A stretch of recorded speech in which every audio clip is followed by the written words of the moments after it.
En un barrio industrial al oriente de Guadalajara, el sonido de metales y herramientas era parte del paisaje cotidiano.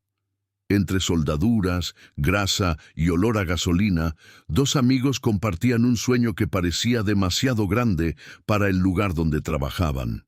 Se llamaban Rodrigo y Alan, jóvenes ingenieros mecánicos recién egresados del Instituto Tecnológico de Jalisco. Su taller no era más que un garaje de lámina con una mesa de trabajo improvisada y algunas piezas usadas de motores. Pero para ellos, ese espacio representaba una oportunidad que nadie más había querido darles. La idea nació una tarde de verano, mientras bebían cerveza sentados en el cofre de un viejo Datsun que estaban tratando de restaurar. Alan, con su sonrisa traviesa, había dicho: ¿te imaginas que pudiéramos crear algo que supere a un jet alemán? Algo que de verdad muestre que los mexicanos también podemos innovar en ingeniería, no solo reparar lo que otros fabrican. Rodrigo lo miró sin reírse, con esa seriedad que lo caracterizaba. No lo imagino. Lo vamos a hacer. Y ahí, entre humo y risas, nació el proyecto que cambiaría sus vidas. Construir un motor artesanal capaz de alcanzar niveles de potencia equivalentes o superiores a los de una turbina de aviación. Antes de continuar, si esta historia te está gustando, suscríbete al canal y cuéntanos en los comentarios desde qué parte de México o del mundo nos estás viendo. Es un detalle pequeño, pero nos ayuda muchísimo a seguir compartiendo historias reales de esfuerzo y pasión. En los primeros meses, el entusiasmo era su principal combustible. Vendieron todo lo que tenían para financiar las primeras piezas. Alan renunció a su empleo como mecánico en una agencia automotriz y Rodrigo convenció a su madre de empeñar el viejo terreno familiar para comprar herramientas más precisas. Vivían prácticamente en el taller, dormían ahí, comían ahí y soñaban escuchando el zumbido de los motores eléctricos de sus experimentos. La primera versión de su motor fue un fracaso. Se recalentaba en minutos y las piezas de aluminio se deformaban. Aún así, no se detuvieron. Rodrigo, obsesionado, pasaba las noches rediseñando planos, mientras Alan buscaba maneras de mejorar el flujo de combustible. Lo más impresionante no era su talento, sino su fe en el proyecto cuando nadie más creía. Con el tiempo, la historia de los muchachos del motor imposible empezó a circular entre los vecinos. Algunos se burlaban: ¿un jet mexicano? Mejor pónganse a trabajar en serio. Otros, más curiosos, llevaban piezas viejas, donadas sin esperanza, pero con simpatía. Las cosas se complicaron cuando el dinero se terminó. La deuda del terreno pesaba sobre Rodrigo y la familia comenzó a presionarlo. «Hijo, ya basta», le dijo su madre una tarde en que lo visitó. «No puedes vivir de sueños». Rodrigo no respondió. Tenía las manos negras de grasa y los ojos hundidos de cansancio, pero su mirada seguía fija en el plano extendido sobre la mesa. Alan lo vio y asintió. «Estamos tan cerca, doña Marta. Solo necesitamos un poco más de tiempo». Contra todo pronóstico, el segundo prototipo logró girar a más de 25,00 revoluciones por minuto sin romperse. Era una hazaña que ni los ingenieros del país podían ignorar. Alan, siempre más impulsivo, grabó un video con su celular y lo subió a redes sociales con el mensaje: «Motor artesanal hecho en México. Pronto superaremos a los alemanes». El video se volvió viral. En pocas horas, cientos de comentarios inundaron sus perfiles. Algunos los felicitaban, otros los acusaban de mentirosos. Pero lo más importante fue que atrajeron la atención de una universidad alemana dedicada a la ingeniería mecánica de alto rendimiento. Un correo llegó a los pocos días. Estaban interesados en conocer más del proyecto, incluso dispuestos a financiar una prueba comparativa. Fue la primera vez que Alan y Rodrigo se abrazaron llorando. No por fama, sino porque alguien los había tomado en serio. Semanas después, técnicos alemanes llegaron a Guadalajara para observar el motor en persona. El taller improvisado los sorprendió. Acostumbrados a laboratorios impecables, no entendían cómo algo tan rudimentario podía funcionar con tanta eficiencia. Uno de ellos, el ingeniero Klaus Dietrich, se acercó a Rodrigo mientras observaba las piezas soldadas a mano. ¿Cómo calcularon el ángulo de compresión? No lo calculamos, respondió Rodrigo. Lo ajustamos a base de error y temperatura. Cada pieza aprendió su lugar por ensayo. Klaus lo miró con una mezcla de asombro y respeto. Entonces, es un motor que aprendió solo. Eso no lo veríamos en una fábrica alemana. El día de la prueba fue tenso. En un campo de pruebas del aeropuerto de Guadalajara, colocaron el motor artesanal junto a una turbina alemana modelo EJ200, la misma que impulsa algunos jets de combate europeos. El objetivo no era competir directamente, sino comparar su rendimiento base en condiciones controladas. Cuando encendieron el motor mexicano, el sonido fue más agudo, más limpio, casi orgánico. A los pocos segundos, los sensores mostraron una sorpresa. Su empuje inicial era un 12% mayor que el del modelo europeo. Nadie habló durante esos minutos, solo el rugido del metal y el aire. Al terminar la prueba, Klaus se acercó, extendiendo la mano. Superaron nuestras expectativas. Este es un día histórico. Pero no todos estaban contentos. Los patrocinadores alemanes exigieron pruebas adicionales y quisieron adquirir la patente inmediatamente, ofreciendo una cifra millonaria. Alan estaba tentado. Con ese dinero podía pagar las deudas de ambos y asegurar su futuro. Rodrigo, en cambio, negó rotundamente. No vendemos nuestra idea. No todavía. Esa decisión marcó el inicio de nuevas tensiones entre los amigos. La presión mediática, las entrevistas, los intereses de inversionistas extranjeros comenzaron a alterar su relación. Lo que había nacido del compañerismo se estaba transformando en un campo de batalla de egos y ambiciones. Cuando todo parecía derrumbarse, la Universidad Nacional les ofreció un apoyo económico para continuar el desarrollo en un laboratorio más equipado. Era la oportunidad de hacerlo bien, pero requería disciplina y confianza mutua, algo que empezaba a escasear entre ellos.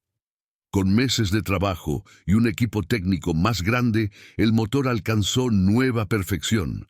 Ahora no solo superaba a la turbina alemana, sino que podía hacerlo con materiales mucho más baratos y sostenibles. En los pasillos del laboratorio, los rumores decían que podrían iniciar una nueva era de ingeniería mexicana. Durante la presentación oficial ante el gobierno y los inversionistas, Rodrigo tomó el micrófono con voz temblorosa. Este motor no representa solo una máquina, sino la posibilidad de soñar con las manos sucias, de demostrar que desde un garaje también se pueden cambiar las reglas del mundo. El aplauso fue ensordecedor. Alan, entre lágrimas, lo abrazó. «Lo logramos, hermano». Días después, recibieron el registro oficial de su patente bajo el nombre Proyecto Halcón. Su invento fue reconocido internacionalmente y varias universidades europeas propusieron convenios de colaboración. La prensa mexicana los llamaba los hacedores del aire. Su historia inspiró a una nueva generación de jóvenes ingenieros que empezaron a ver en los talleres domésticos no un límite, sino un punto de partida.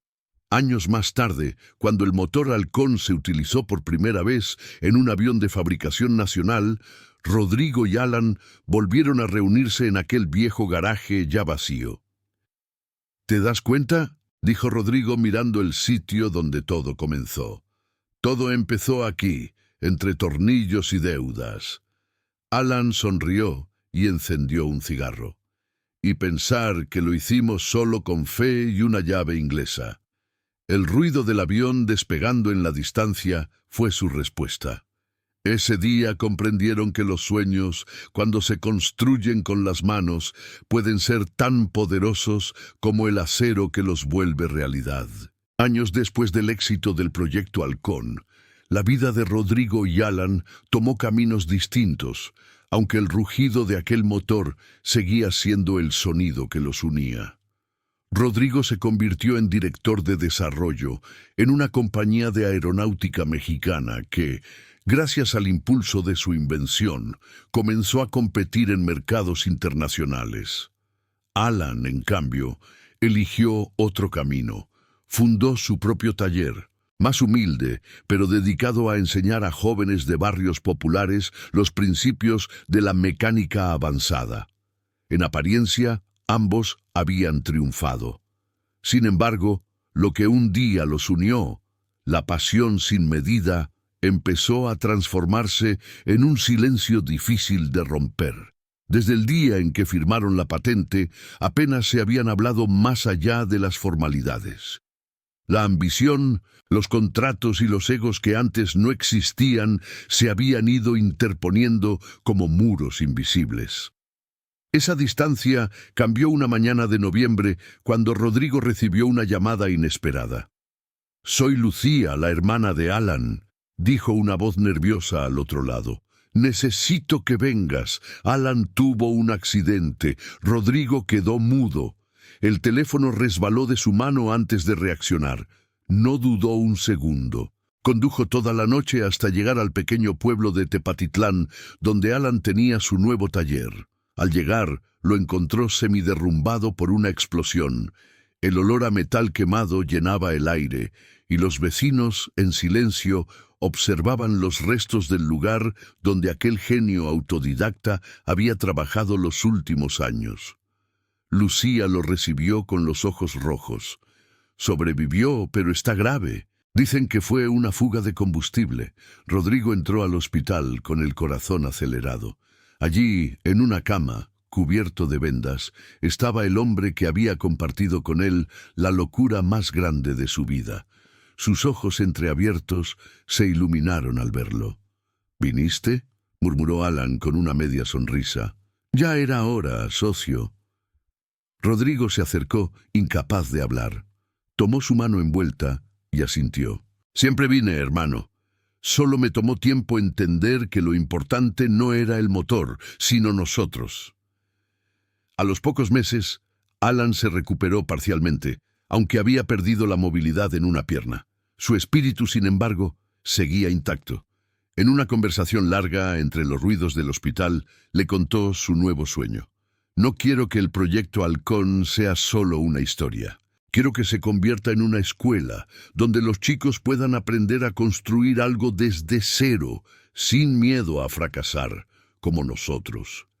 Esa visión reavivó la chispa que Rodrigo creía perdida. Decidieron fundar la Escuela del Halcón, un centro de innovación en Guadalajara dedicado a jóvenes sin acceso a educación técnica formal. Utilizando donaciones, inversiones personales y parte de las regalías de la patente, levantaron un espacio lleno de herramientas, piezas donadas y un mural enorme que decía: «El cielo no pertenece a quien vuela más alto, sino a quien nunca deja de intentarlo». La escuela creció más rápido de lo esperado.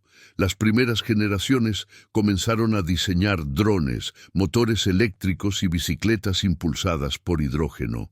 Algunos de esos proyectos atrajeron la atención del gobierno y universidades extranjeras. Lo que empezó como una locura artesanal en un garaje, ahora inspiraba a toda una nueva generación de ingenieros y soñadores mexicanos. Un año después, el presidente del país los invitó a una ceremonia donde recibirían un reconocimiento nacional por su contribución a la innovación. Rodrigo aceptó asistir, pero Alan dudó. «No quiero medallas, Rodrigo. Quiero ver a esos chicos volar. Si me das a elegir, prefiero quedarme con ellos en el taller que ponerme un traje y fingir que todo fue perfecto». Pero esa misma noche, mientras los alumnos celebraban, Alan se dirigió discretamente al antiguo garaje donde todo había comenzado. Llevaba un cuaderno lleno de notas, esquemas y reflexiones. Lo colocó sobre la misma mesa vieja de acero oxidado y en la portada escribió: Manual del soñador obstinado. Esa sería su última creación. Una semana después, Alan falleció producto de complicaciones derivadas del accidente. La noticia sacudió a la comunidad entera. Rodrigo, destrozado, permaneció horas en silencio frente al cuaderno, leyendo cada página. Era una mezcla de fórmulas, ensayos, frases motivadoras y dibujos del motor original. Al final, había una nota breve. Si algún día sientes que el ruido se apaga, recuerda que el motor nunca fue la máquina, sino el corazón. El funeral se realizó en el mismo hangar donde probaron por primera vez el halcón. Allí, los alumnos de su escuela encendieron un pequeño prototipo de motor eléctrico y lo dejaron rugir como homenaje. El sonido se escuchó fuerte, como un símbolo de que su legado no se extinguiría. Rodrigo, con lágrimas en los ojos, tomó el micrófono.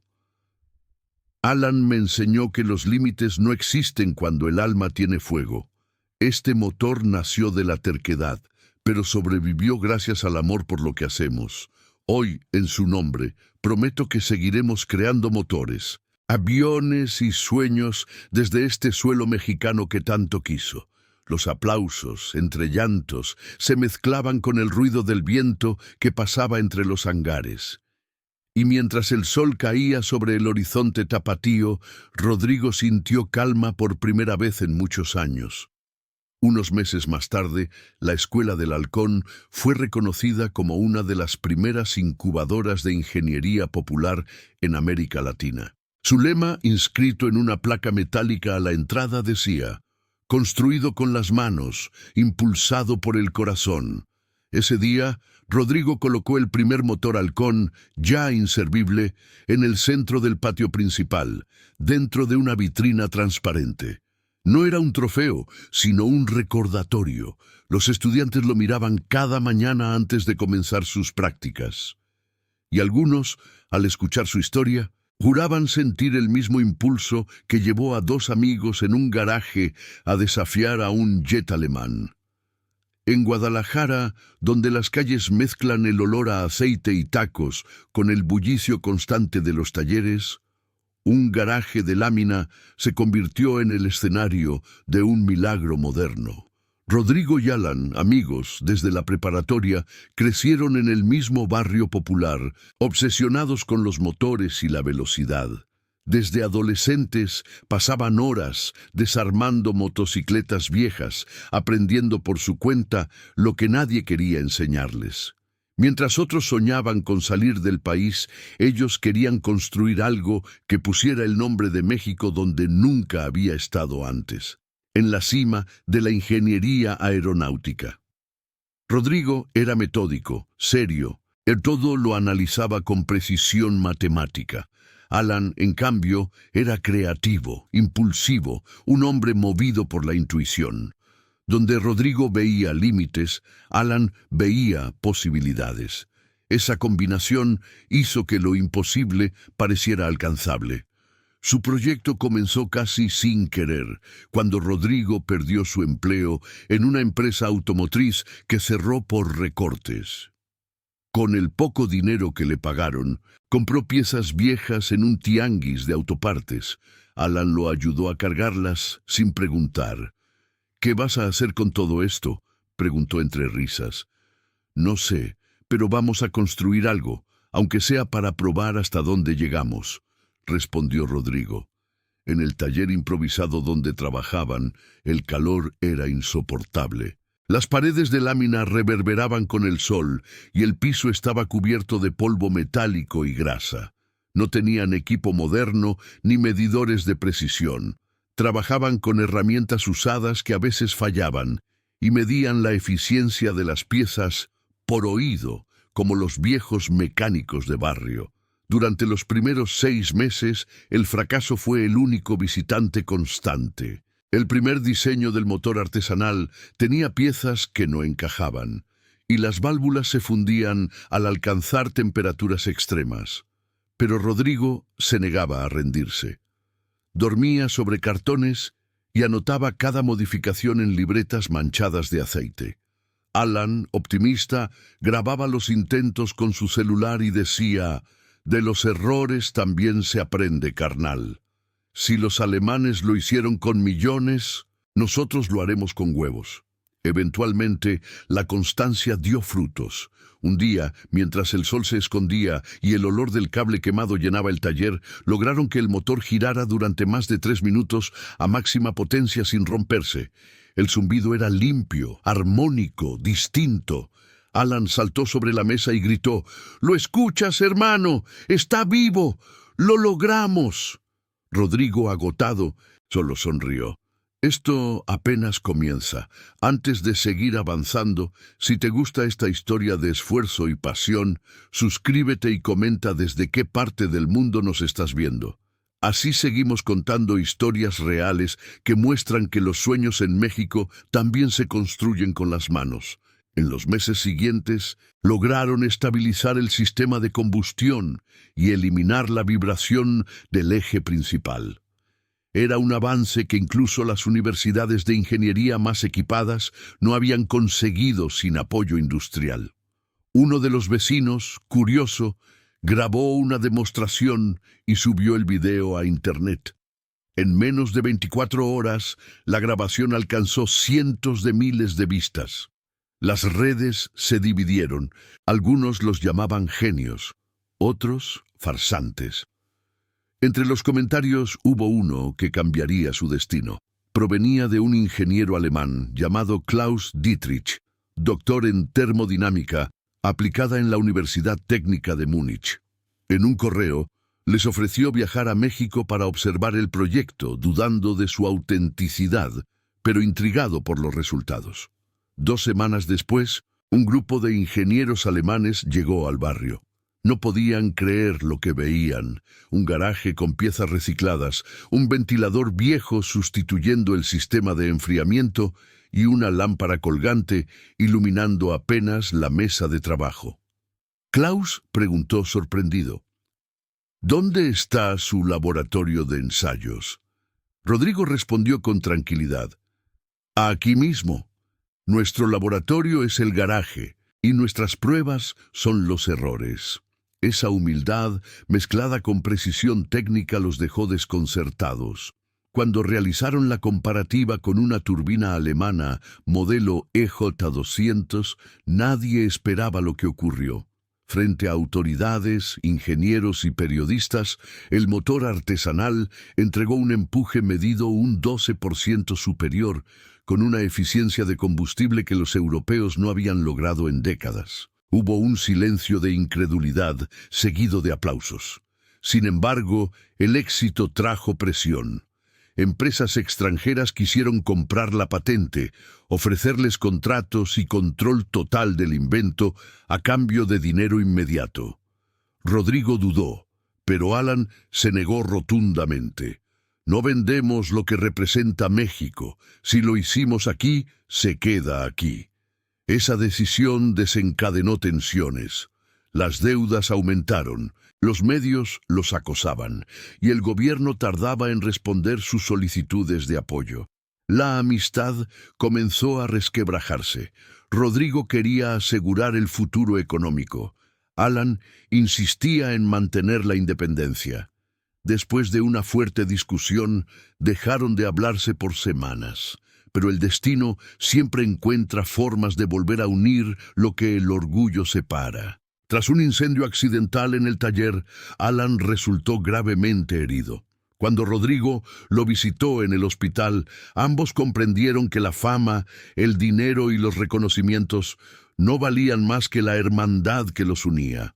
Una vez recuperado, Alan propuso fundar la Escuela del Halcón, donde los jóvenes pudieran aprender no solo mecánica, sino también la filosofía del trabajo artesanal, basada en resiliencia y creatividad. Rodrigo aceptó sin dudar. Esa escuela se convirtió en un movimiento social, donde cada alumno era parte del sueño original. Años más tarde, cuando Alan murió, Rodrigo decidió continuar el legado solo. En el patio central de la escuela colocó el primer motor que construyeron juntos, rodeado de flores, con una placa que decía, nacido en un garaje, hecho para volar. Cada generación de estudiantes que entra a esa escuela escucha la historia de los dos amigos que demostraron al mundo que el talento no necesita permisos ni laboratorios sofisticados, solo pasión, dedicación y fe.